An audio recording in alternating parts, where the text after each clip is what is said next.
So this is your foam roller hamstring melt. The goal of this exercise is to wake up the tendons of the hamstrings to send the forces into your muscles.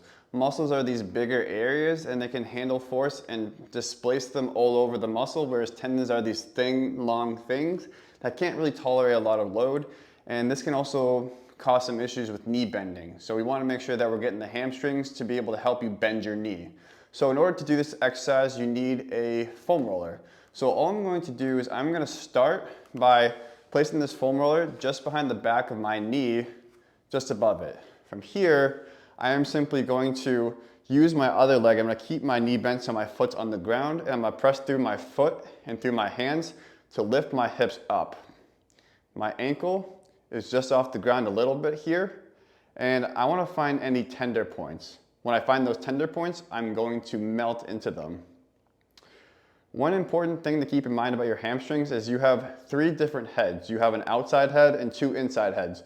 So for example, what I'd like you to do now is take your leg, rotate the entire leg out to the side, and see if there are any tender points there. You can also work your way up to about halfway up the thigh, and just see if you find any tender points and hang out there till the tension starts to dissipate.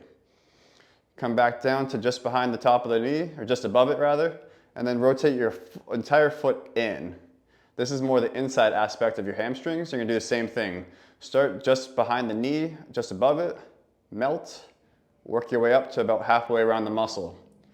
Now, if you're doing this exercise and you're not really feeling much of anything, but you don't wanna give up on it just yet, what you can do is you can take your opposite leg, cross it over the top of your opposite knee, and do the same exact thing. Where you're finding those tender spots, you can also roll your entire leg out to the side or entire leg to the inside. And this is your foam roller hamstring melt.